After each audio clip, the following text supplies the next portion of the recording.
Hey guys, Crusty Old Crow here, just doing a quick TCCC presentation of 1, 2, 3, 4, 5, 6, 7 characters that I've been working on over the last couple of weeks. That just doing the finishing touches on a couple, but I might as well present them now so I can throw myself fully into my sets and the stuff for my Star Wars Power of the Force entry that's going up on May the 6th. I gotta get that all set up. That's the weekend project. Should have that done for Sunday and uploaded.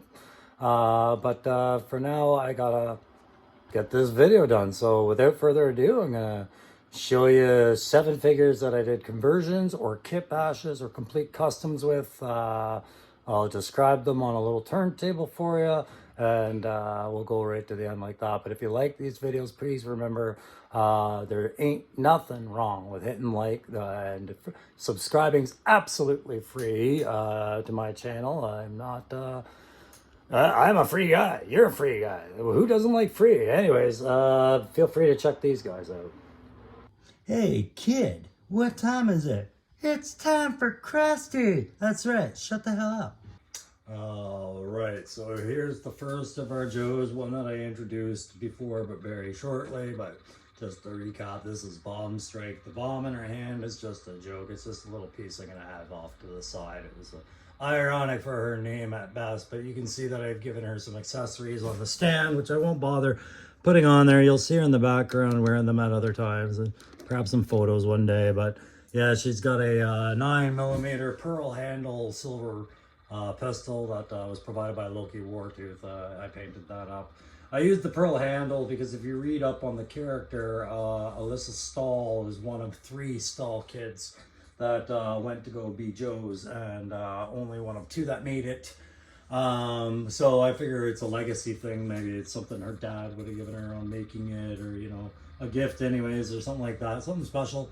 The vest is another Loki Wartooth tack vest set that I had accidentally broken, but I salvaged the front and I was hanging on to it. And then when I saw all the opportunities of how I was going to approach this figure, I hung on to it. It slips in underneath that big Duke belt, and I purposely wanted the big Duke belt because I wanted her to have kit that looked too big for her, and would be able to roll easily without doing a lot of rub when I put her on her motorcycle.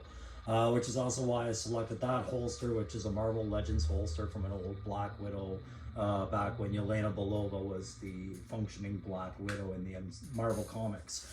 She had the multi-visor. Anyways, the helmet is a Loki Wartooth bit as well. It's made of that flexible, I believe it's the Warbler that he keeps telling me I gotta try out. He did send me some to do so, but you can see that it's got the headset, and I thought that was critical for the character to have that headset.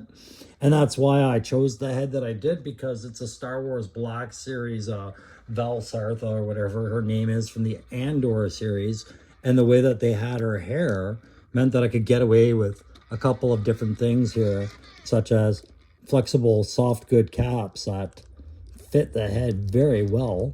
And there you go, right? So now she's we know that Bomb Strike is a character that came along in the afterverse, if you call it, the after the 94, the end of the original Joe era and into the new ones of the Valor versus Venom in Pursuit of Cobra kind of stuff.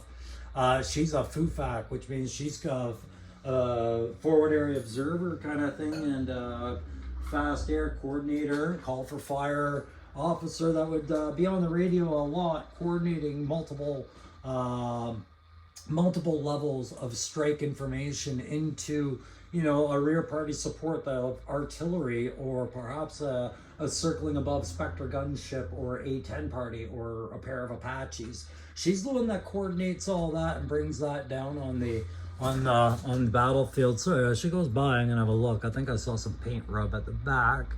It is what it is, guys. When you get into doing this, you get used to a bit of paint rub here and there, but I thought I got it all before presentation, and I did not. You can see a bit of paint rub in the back, so lean back.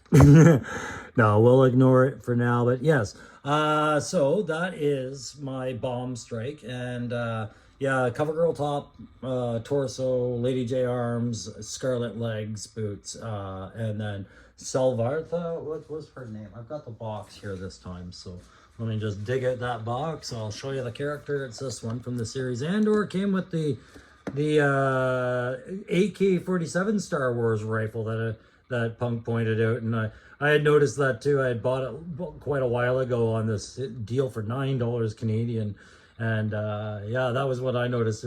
But what was impressing me about the weapon was it was a 3 pivot point stock, or sorry, 2 pivot point stock. At the back it pivots, and there it pivots, so it's collapsing, folding stock, and then this actually pushes in, and you could have a suppressed, like a mini version of an AK out of it. So I thought, you know, that's worth it. The salvageable head, the head was great. That's some good head. Chirp, chirp. Don't ever do that again. There, that's what they come with right there. And so that is her. And now I'm going to move on. So we'll deal with some of the kit bashes first. First up, Wayne Sneeden, Sergeant Major Beachhead. One of my favorite Joes. Such a complex story with just trying to get him, have him, and get him. But moreover, it just got worse in the classified line, and he was always my favorite, but I always had the wrong impression. And he was like my Joe wish come true. When it come to, I know he's thinking about falling, aren't you? You're leaning back. When it come to the idea of, I had Firefly when I was a kid, and I always wanted Firefly to be a good guy. I thought he looked way too cool to be a bad guy, and I didn't get to watch the cartoon, as I said, as a kid, and I didn't get the comics too much. I was more into the X-Men by the time I touched the comics. But Beachhead was one of those guys I just revered, and when the classified collection caught my eye finally after COVID, and I was playing catch up, I found him impossible to get. And then when I did get him, what I did notice was, as satisfying as I was and as honored to have been gifted it the way that it was just such a great sentiment, and it meant so much. I was disappointed in my disappointment with the kit. Yeah, I wanted to love this as much as I knew I would. I was wanting it, you know, and then that kit was ruining it for me. And I found the only way around that was to swap out kit. So I've kept Beachhead's original kit off to the side. I don't do anything with it. It's part of you know, an untouchable figure, if you would, wherein I would never do anything to the figure, and I want the completeness of it. But I had to add some Loki Wartooth kit to this. And guys, yeah, I'm totally promoting Loki Wartooth. He's the only 3D printer I've dealt with. So, you know, I'm promoting the only 3D printer I've ever dealt with as a new channel. And man, that guy, his heart's always in the best place. He threw me some extra stuff. He threw me some extra vests. You know, he really wants... He wants my figures to come to life, clearly, but he wants me to show you guys also what he can bring to the table to a collection. And here's just a prime example of why, right? When you got a character that you're not satisfied with, yeah, you could order the big stuff like Gridiron. It's all painted up, ready to go, and no one would fault you. I think the investment is well worth it. I really do. But if you're at all a guy that likes to paint things and wants this as much as a hobby as a collection, then I think Loki is the right guy for you, because he can picture what you're talking about when you don't even know what his selection is, and then dial it in and bring you photo upon photo of selection of stock that will all appeal. And as I've shown you with Bomb Strike, the soft goods, it's what I was looking for Joe stuff. I needed new vests, I needed new head stuff for some of the figs, and not all. And so that's enough about my friend, you know. And getting back to the Beachhead, what I had a problem with was the beret. As much as it's iconically Beachhead, it's tactically not sensible. For him to go on these bold missions against anybody but Cobra, let's say they're handling like guerrilla military nation, it's a bad habit. He wouldn't wear his beret on an assault mission with his unit ID like that. It just lets the enemy know what units, what divisions are in the area. It exposes, you know, that much information just in a headdress. That would be like they have on the retro. You know, at best it would be tucked under his shoulder flash there. But really, it would be in his bag or back rear on his cot, right? When you go on the mission, there's a variety of headdresses. But those NVGs, I loved them. Beachhead had to have them, and the vest, yeah, had to have a different vest entirely. But I did keep the backpack, like I said, the knife and everything else. All right, guys, let's see the next candidate that just got a little kit. All right, so as rock and roll continues to spray the room, this allows me an opportunity to show you one of the problems I have that was addressed at Hasbro in this release about the head pin stuff, right? So apparently Hasbro saying that the neck ball joints are all going to be more universal in the future. They think. I didn't hear anything that confidently stated that. And what I heard out of Hasbro today was a lot of what people would expect them to hear. You know, oh, you didn't like how we did wreckage and the orders for the ferret, or sorry, the what tiger paw. Oh yeah, sorry, we'll never do it like that again. I'm like, what did you guys expect to hear? So anyways, this is my V2 tribute. It's not supposed to be the exact V2 rock and roll, because I had some issues with the V2 rock and roll's weapon loadout. I know Gatling guns are effing awesome. Everybody loves them. Give them 2. And now he's a double-barreled, he's a walking Apache helicopter. Give him 2 twin-linked, so 4. And now he's an armada of gunships. And that's all great, except that this guy would have no upper body muscles, back, and bone structure anymore if he used those for more than a summer exercise and learned his lesson about carrying more than you can bear to bring to battle.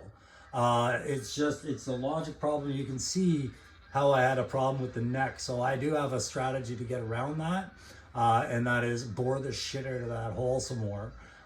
Because I do have some more room in there, but I wanted you guys to see, because the body was done and the gun was done.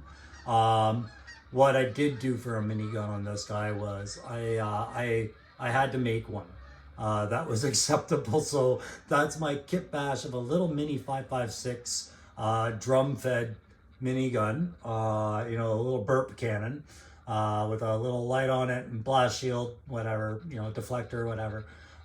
Heat deflector, we'll call it, on top. It was just a bunch of loose plastic bits that I was scraping together and building off of 2 magnets clipped together with one of the 3D printed miniguns that was printed to the wrong size for a heavy weapon, but I noticed it was the right size for like a briefcase gun. So there you go. Dusty's backpack ended up on rock and roll because it worked better for rock and roll, carrying little drums in there than anything else, and Dusty's vest wouldn't allow for it.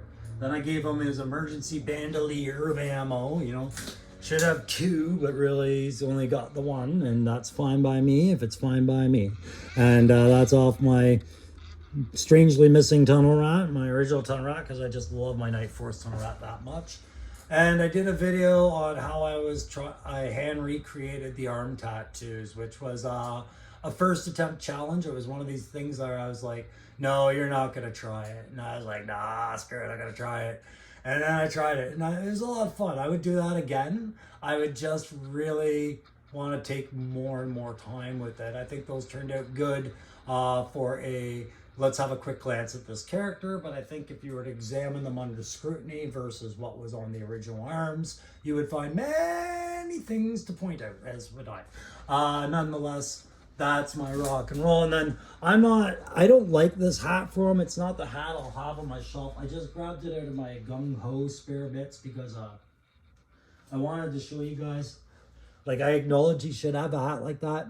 I just didn't like this hat for him. I like having my shaved head rock and roll. I like my Matthew McConaughey and Dragon Rain, or Woody Harrelson in Planet of the Apes. But I hate this ball joint, so I have a scarf and I have some Warbler. I'm gonna build something to kind of cover that up if the boring the hole doesn't work. And then of course this rifle, we've seen these before. I've shown these off. That is my tribute. I just don't have a scope on it because I'm not. I don't know. This is made of almost like a pewter type. I'm not familiar with this material. I got it from Michael's Craft Store as part of a 2-part for their diorama sets. So I think it works as it is with the character. The character, I think, is done for the most part. I just have to get that neck dealt with, but that's a quick fix. And then, of course, I love Tunnel Rat's revolver. Simple revolver. That's going to rock and roll every time while he reloads his drum gun there, his minigun. All right, guys, on to the next one. All right, and for this one, I think we're just going to have to be a little tongue-in-cheek here. I, too, wanted more Dukes, even though I said enough with Dukes. But I wanted to do my own Duke for my shelf. So I did up an end-state variant of Duke based off the Skybound approach for what they've done for the Duke series, where it's like Duke without Joes, basically. I'm not quite done with him. I do have to finish up the back of his legs. I have one more stripe to put on there, and then the brown stripes. You'll notice he doesn't have one on the back of his left leg because I didn't finish it. And then I just got to touch up where the scuff happened at the bottom of his ankle, because putting those knee pads from the wrestler figure on there did take a little bit. Those pads, they were great. I like pulling those off of the wrestlers. I think they were good because what I was looking here for was something that made Duke look a little bit more like a jumper, a rogue lone agent, operative Hauser, and that's what I call him. It's just Hauser, so I don't lump him in with the rest of my Dukes. But Hauser, is jump qualified. It's part of his file card lore, and this is him, working on his own without a team behind him half the time. But I also wanted to have somebody that, I could put him next to my airborne figure and he would look at home. I could put him next to Night Force, he would look at home. Or I could stick him next to some of these desert repaints and he would look actually like a leader amongst them. There was a lot of reasons to do it, and with the extra Dukes, I had to make sure I at least did my own interpretation of the character. So there's Hauser, and then I gave him a set of NVGs that I had left over from a Tunnel Rat kit. The goggles that Dusty wasn't using, I thought looked good rested on his head. The demo charge I thought was kind of a good thing to have as an operative Hauser, like he can go on his own missions, take things out. And then 3D print for that rifle, and I'm painting up a nice handgun for him. That was also 3D printed, and I'll put that in the holster. But that's the overall look. I did a blue, purple, black, gray kind of camo across, just a stripe across his chest, and of course the Viper, the stolen Viper scarf, the blue one, I thought worked with that, so I took it. Just like the Crow does, I take it, right? Down in that corner you can see the little mini underneath that perfect fighting, Sunbow Duke coming in. There can only be one Duke, and he's got them hands. Down below him, you can see the mini Duke that comes with the Page Punchers by McFarlane from the new series. I tried making a video the other night. It wouldn't upload about it, so I'm not going to bother. But I also thought seeing him configured with this vest was inspiring enough to think a few times on it. And that's kind of where I got started. And that was when I was just seeing the digital renders of him. But you can see now him and Snake Eyes have to talk about the third pack that comes out, because the second one is Cobra, like the Cobra characters, but the third one, what happens if Scarlet's there, what's going on. So anyways, guys, we'll move on to the last two characters and call it a day. All right, so here we are at the end. I told you I'd throw a bunch of characters at you, so these are the last two, and you have no idea who they are. But the guy on the left, I hope, reminds you a little bit of the Red Dawn uniform Charlie Sheen wore in that movie when he was with the Wolverines, him and his things. But this is a McFarlane rocket launcher, clearly oversized for him, makes him look even smaller, but he is a small one. So this, I picture, like I said, these are a tribute to the Wolverines. They're not going to be the Wolverines, they'll be a tribute to it. But, this guy I call Matt. And, I picture him being like an 11-year-old or a 12-year-old, 12 or 13-year-old Matt, but the other Wolverine isn't a Wolverine at all. At first she was going to be, and then I realized that's a really good figure that somehow got thrown together, and I thought this was impressive. So I'm using a set of Fortnite legs.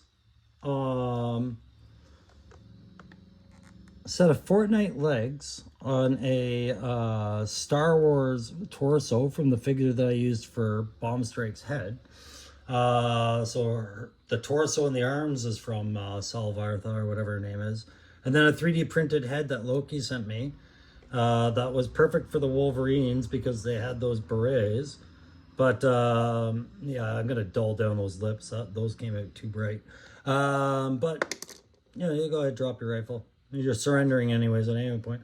But when I dug into Joe's, I was like, was there any more females I didn't know about, like that could have been embedded? And then I came across G.I. Joe Extreme, this ridiculous take on G.I. Joe, and I don't mean to offend anyone who liked it, that introduced some new characters for a temporary time. And nothing that really seemed to stick, but there was Mayday. And Mayday, if I had her name written down because I'm finding out she was a sharpshooter, a lot like Jodie Shooter Craig, right? But she was apparently leading G.I. Joe Extreme, and I guess that wasn't very well received. But what was her name? It was Paige something, I think. Paige Turner. No, wait, that's not her. Paige Adams, Sergeant, and they make a point of constantly saying Sergeant. So Sergeant Paige Adams, I picture, on my end state shelf is the young Joe embedded, teaching guerrilla tactics along with maybe a couple of others, select Joes that I might do, to the Wolverines. And I've got some more Wolverines in store. They're taller than him, older than him. That'll be good. There'll be some diversity. But it kind of rekindled a little bit once I realized where the Wolverines would place on my shelf.